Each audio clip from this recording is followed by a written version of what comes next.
কোনোটাই আমার পছন্দ হলো না। ব্রাইডের টায়রা, টিকলি, নথ, মুকুট প্রত্যেকটা জিনিসই আমার যেন লুকসের সাথে কিছুই পছন্দ হচ্ছিল না। তো ব্রাইডকে বললাম যদি সম্ভব হয় আশেপাশে যদি দোকান থাকে তাহলে এগুলো পাল্টে জিনিসগুলো অন্য রকম কিছু নিয়ে এসো, আমি যেরকম সাজেশান দিচ্ছি যদি সম্ভব হয়। তো ব্রাইড বলল হ্যাঁ আমাদের পাশেই দোকান, এবং ওর একটা বান্ধবী ছিল যে বলল যে আমি গিয়ে নিয়ে আসছি, কারণ সেদিন ওর একটা বিশেষ দিন আর ও চাইছিল সেদিনকে যেন ওর বেস্ট লাগে। তো সেই জন্য তড়িঘড়ি রাজি হয়ে গেল এবং জিনিসগুলো সমস্ত পাল্টে পছন্দ মতো জিনিস নিয়ে এলো। তাতে ব্রাইডও ভীষণ খুশি আর আমিও ভীষণ খুশি, কারণ এই যে জুয়েলারিগুলো বা এই যে জাঙ্ক জুয়েলারিগুলো, আমি গোল্ড বলছি না, এই টাইপের কিছু জুয়েলারি বা মুকুট বলো, নথ বলো, টায়রা বলো বা টিকলি বলো, এই জিনিসগুলো না এই লুকসটা প্রচুর ম্যাটার করে, প্রচুর ডিপেন্ড করে একটা লুকসের ওপর, যে তুমি কীরকম লুকস চাইছো তাহলে তোমার এই জিনিসগুলো সেই টাইপের হবে। তো যথারীতি এখানে মেকআপ অলমোস্ট ডান, তবে আর একটা ব্লান্ডার হয়ে গেছিলো। ব্রাইডের কলকা হয়ে গেছে কিন্তু আমি কন্ট্রোল ব্লাশার হাইলাইটার লাগাইনি, তো সেটা ম্যানেজ করে করে লাগানো হচ্ছে, সেটাও খুব সুন্দর করেই লাগানো হচ্ছে।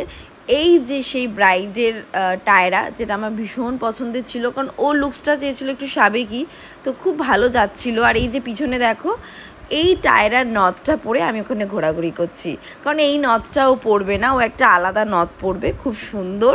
তো এই নথটা আমার ভীষণ পছন্দ ছিল, তো ব্রাইড আমাকে এটা গিফট করেছে, যেটা আমি না পরে আর থাকতে পারলাম না। তো পরে আমি ওখানে ব্রাইডকে সাজাতে শুরু করে দিয়েছি ঢং করে করে, আর একটা ছবিও তুলেছিলাম যেটা আমি পোস্ট করেছি, সেটা সবাই খুব পছন্দ করেছে। এখানে ব্রাইডের রিকোয়ারমেন্ট ছিল যে টানা টানা চোখ, কাজল পরবে, কিন্তু ব্রাইডের চোখ আমার দেখতেই পাচ্ছ অনেকটা ছোট। তো একটা কনসেপ্ট আছে যে ছোট চোখে নাকি কাজল পরালে আরও ছোট লাগে, সেই চোখে নাকি লাইনার পরাতে হয়।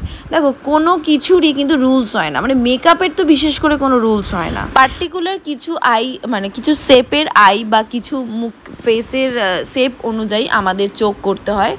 তো ওর চোখের আকৃতি অনুযায়ী ওকে একটু টানা টানা কাজল পরালে কিন্তু বেশি ভালো লাগতো, লাইনারের থেকে বেশি ভালো লাগবে। তো সেটা বুঝেই ওকে আই মেকআপটা করা হয়েছে দেখো। আর সত্যি সত্যি কাজল পরে আর টানা টানা কাজল পরে ওকে কিন্তু খুবই সুন্দর লাগছে। সেদিনটা ওর মনের মতো একদম সাজ পেয়েছিল, আর আমারও ওকে সাজিয়ে সেদিনকে ভীষণ ভালো লেগেছিল। সেদিনের আমার মিষ্টি ব্রাইড, সময়ের অভাবে ভিডিওটা পোস্ট করা হয়নি, এটা মার্চ মাসের একটা ব্রাইড, আর লোকেশন ছিল জোকা। তো তোমরা সবাই জানাও যে আমার ব্রাইডকে কেমন লাগছে। টায়রা, নথ, মুকুটটা তোমাদের সাথে শেয়ার করতে পারলাম না ভিডিওতে, পরে লাগিয়েছি, বাট সত্যি সব খুব সুন্দর লাগছিল। হ্যাঁ ও তবে গাল কলকা চেয়েছিল, তো যথা আজ্ঞা সেটা করে দেওয়া হয়েছে। আর লুকসটার তো আমি প্রেমে পড়ে যাচ্ছিলাম, ভীষণ ভালো লাগছিল আমার। আর আমার পরবর্তী basic to advance bridal master class শুরু হচ্ছে দমদমে, তাড়াতাড়ি করে জয়েন করেছে ও। টাটা।